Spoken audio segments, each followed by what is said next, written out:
بسم اللہ الرحمن الرحیم۔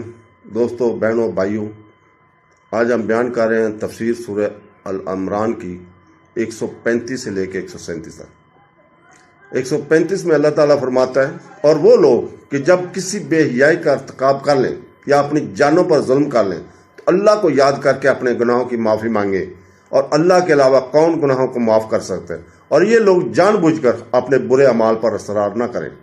یہ وہ لوگ ہیں جن کا بدلہ ان کے رب کی طرف سے بخشش ہے، وہ جنتی ہیں جن کے نیچے نہریں جاری ہیں، یہ لوگ ہمیشہ ان کی جنتوں میں رہیں گے، اور نیک اعمال کرنے والوں کا کتنا اچھا بدلہ ہے۔ تو اوصاف کے بیان جاری ہے، اور یہاں ان کا مزید ایک وصف بیان کی فرمایا، وہ یہ کہ اگر ان سے کوئی کبیرہ یا صغیرہ گناہ سرزد ہو جائے تو وہ فوراً اللہ کو یاد کر کے گناہوں سے توبہ کرتے ہیں، اپنے گناہوں پر شرمندہ ہوتے ہیں اور اسے چھوڑ دیتے ہیں، اور آئندہ کے لیے اس سے باز رہنے کا پختہ عزم کر لیتے ہیں، اور اپنے گناہ پر اصرار نہیں کرتے، اور یہی مقبول توبہ کی شرائط ہے۔ اس آیت کا شان نزول یہ ہے کہ تہان نامی ایک کھجور فروش کے پاس ایک حسین عورت کھجوریں خریدنے آئی۔ دکاندار نے کہا کہ یہ کھجوریں اچھی نہیں ہیں، بہترین کھجوریں گھر میں ہیں۔ یہ کہہ کر اس عورت کو گھر لے گیا، اور وہاں جا کر اس کا بوسہ لے لیا اور اسے اپنے ساتھ چمٹا لیا۔ اس عورت نے کہا، اللہ سے ڈر۔ یہ سنتے ہی نیان نے اس عورت کو چھوڑ دیا، اور شرمندہ ہو کر حضور پاک صلی اللہ علیہ وسلم کی خدمت میں سارا ماجرا عرض کیا۔ اس پر یہ آیت کریمہ نازل ہوئی۔ ایک روایت یہ ہے کہ دو شخص میں بہت بڑا پیار تھا، ان میں سے ایک جہاد کے لیے گیا اور اپنا گھر بار دوسرے کے سپرد کر گیا۔ ایک روز اس مجاہد کی بیوی نے اس انصاری سے گوشت منگایا۔ وہ آدمی گوشت لے کر آیا۔ جب اس مجاہد کی بیوی نے گوشت لینے کے لیے ہاتھ آگے بڑھایا تو اس نے ہاتھ چوم لیا، لیکن چومتے ہی اس سخت شرمندگی ہوئی اور وہ جنگل میں نکل گیا اور منہ پر تماچے مارنا اور سر پر خاک ڈالنا شروع کر دی۔ جب وہ مجاہد اپنے گھر واپس آیا تو اپنی بیوی سے اپنے اس دوست کا حال پوچھا، اور بولی کہ اللہ تعالیٰ ایسے دوست سے بچائے۔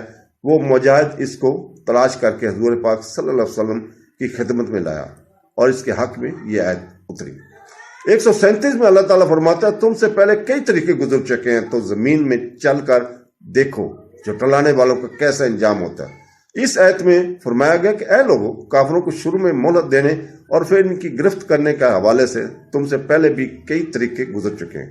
وہ لوگ جنہوں نے دنیا کی حرص اور اس کی لذت کے طلب میں انبیاء اور مرسلین علیہ السلام کی مخالفت کی، لیکن اللہ تعالیٰ نے انہیں پھر بھی مہلتیں عطا فرمائی، اس کے باوجود وہ راہ راست پر نہ آئے تو انہیں ان کے اعمال کے سبب مختلف عذابوں کے ذریعے ہلاک اور برباد کر دیا۔ تو اے لوگو، ان زمینوں کی طرف سفر کرو جہاں پہلے کفار آباد تھے، جنہوں نے اپنے رسولوں کی مخالفت کی، جس کی وجہ سے ان پر عذاب الہی آیا اور وہ تباہ کر دیے گئے۔ ان کی اجڑی بستیاں دیکھ کر عبرت پکڑو اور سید المرسلین صلی اللہ علیہ وسلم پر ایمان لاؤ۔ یاد رہے کہ عبرت اور نصیحت اور نصیحت مقصد کے لیے سیر و سیاحت کرنے میں بہت فائدہ ہے۔ نیز یہ بھی یاد رکھیے، جیسے عذاب کی جگہ جا کر عبرت حاصل ہوتی ہے، ایسے ہی رحمت کی جگہ جا کر برکت و نصیحت حاصل ہوتی ہے۔